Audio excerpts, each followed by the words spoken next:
many areas of your life that are extremely important that if you fall short in one area, it can really dismantle your life. So today's video is about keeping your friend groups separate. This is about friends and keeping your friends and your friend groups, keep them all separate. So let me give you an example.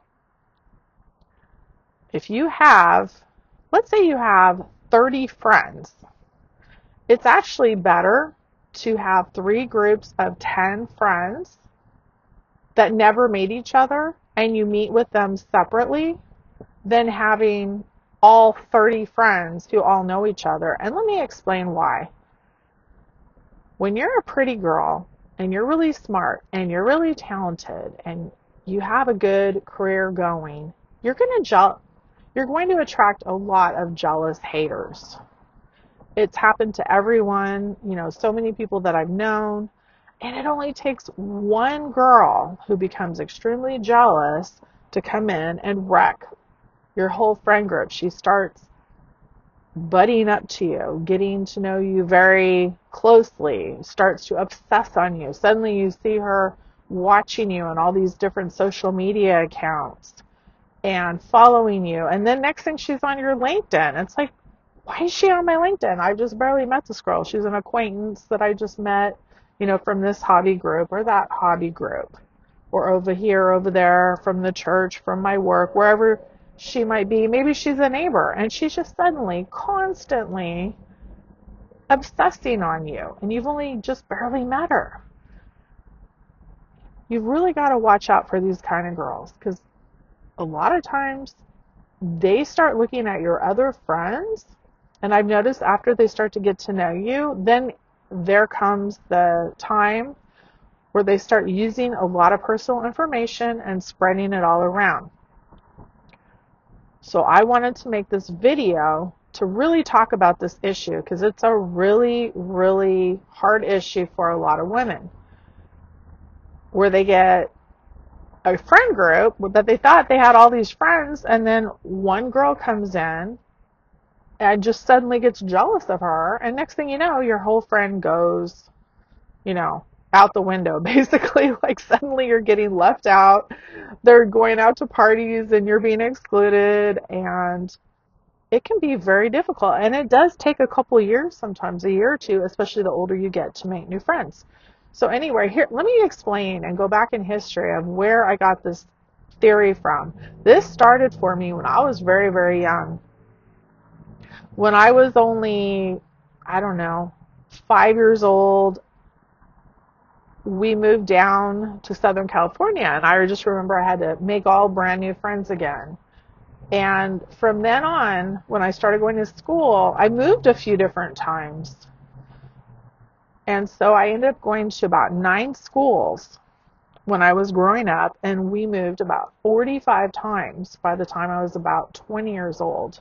I sat down with another family relative, and we sat down and made a list of all the addresses. I couldn't even remember where I lived.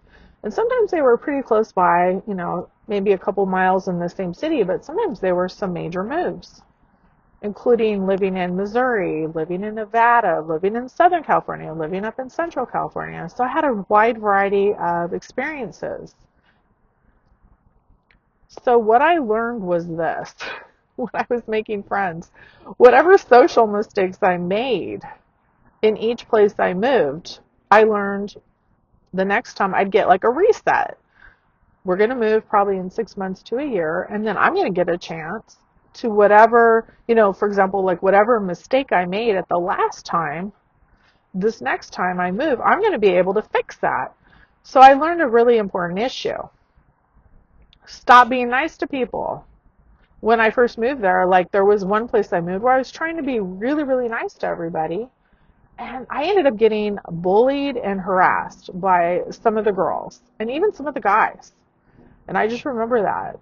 They would bully me, and I tried to be the friend, and then I tried to be really nice, and this and that. And I learned the next time I moved, I thought, this time I'm not going to be anyone's friend. I'm going to be a total standoffish B, basically. I'm just going to be a B and I'm not even going to care.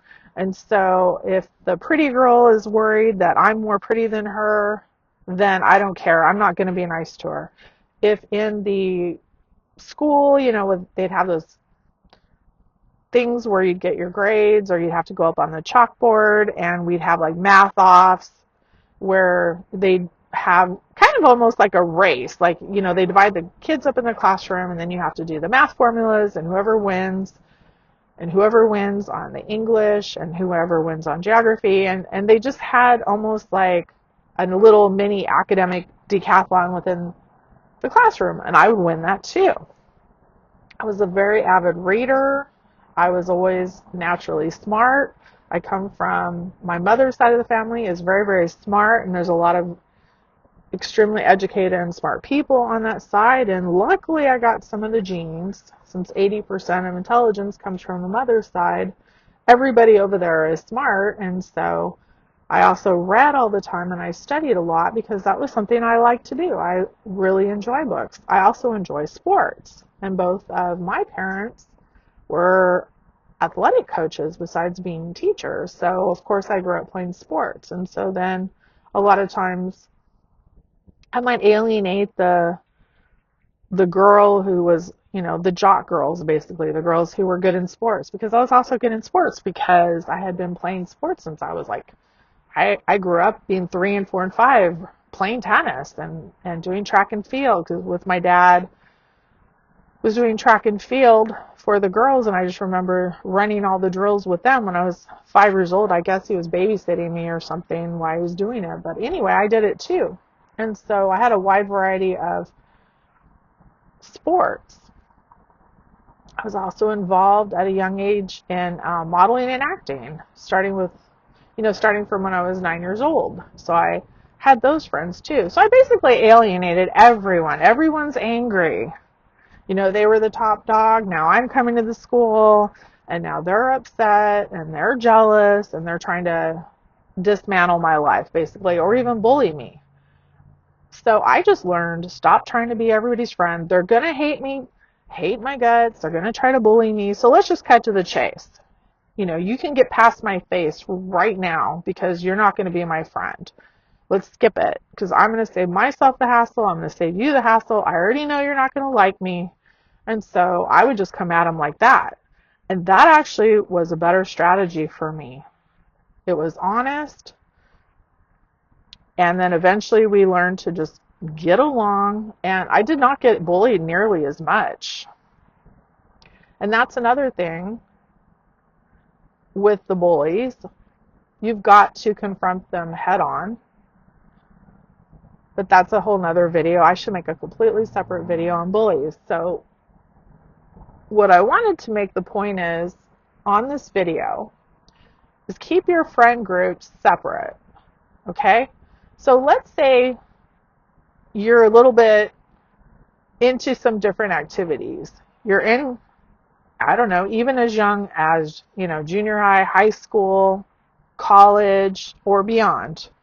You are absolutely better off having 3 different groups who don't know each other, of 10 people apiece, that never meet each other, nor do they see each other's social media pictures on videos, or on your social media posts, I should say, than having all like one birthday party where all 30 people come.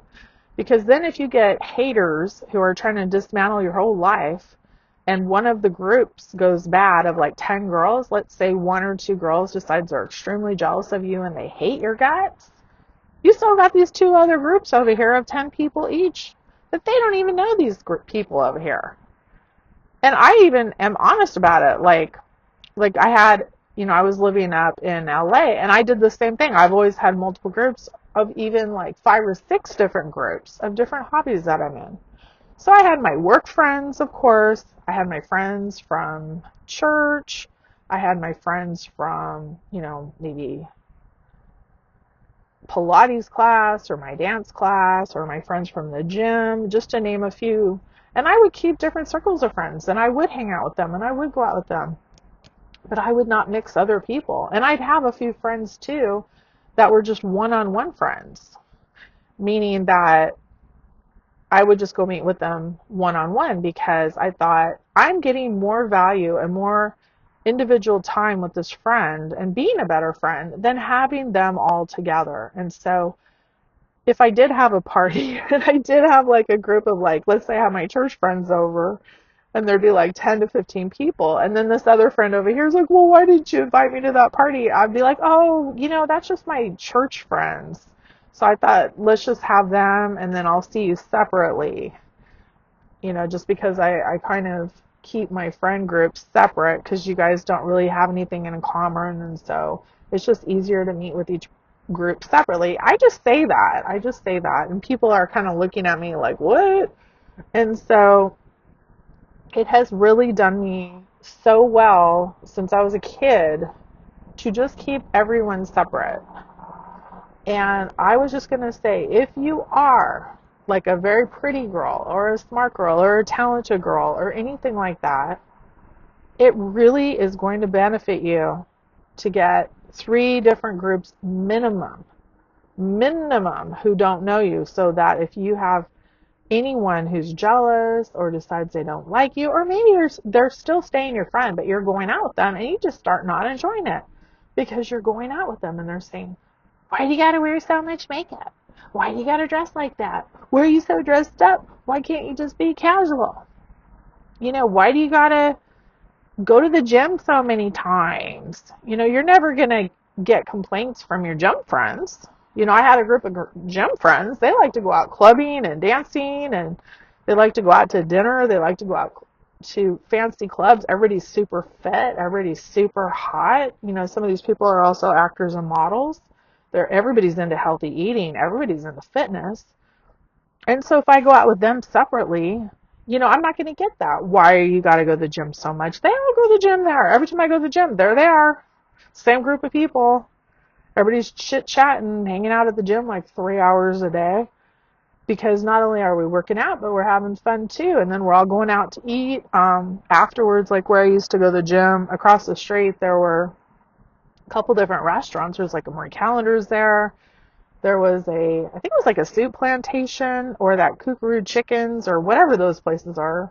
Hometown Buffet. I can't really remember. There's an Italian place, sandwich place. So a lot of times we would all just kind of hang out. And we went to a few clubs and house parties, and everybody was really into, looking good and fitness, and nobody was very overweight to where you couldn't get to the front of the line and get in the club. Everybody was hot. And they were really fun to hang out with because they weren't bagging on me all the time about how I look or how my fitness is or how I go to the gym. And so I really enjoyed going out with them. And so I had these church girlfriends that caused me quite a lot of problems because they were some of the most difficult people I've ever hung out with. And I'm so glad that I kept them separate because I did have a couple girls really go to be jealous and cause some problems. And I was just so happy that I had a separate group and that I had been putting this plan into effect for over, basically since I was in junior high and high school, I did this. And so I'm trying to think what else, but I'm just really wanted to stress, most girls I know, you do not do this, but it's really important, especially if you're over the age of 25 and you have your business professional friends who know you in a business professional way. Do not bring those girls who you might become pretty friends with and chummy with around your friends who knew you maybe back in your high school days that used to drink and party with, and they saw you passed out drunk, and then you put these 2 groups together, for example, and all these girls from your college days are going to share every bad story about all the times you threw up, passed out drunk, and you remember when you did this, and you remember when you were passed out cold in so-and-so's lawn, or they'll just tell very unprofessional and unflattering stories about you to your new business associates who are going to talk and share that at your work. And you are going to wish that you never had these two groups together at your birthday party or at this party you thought you'd have everybody together over for a house party, for example.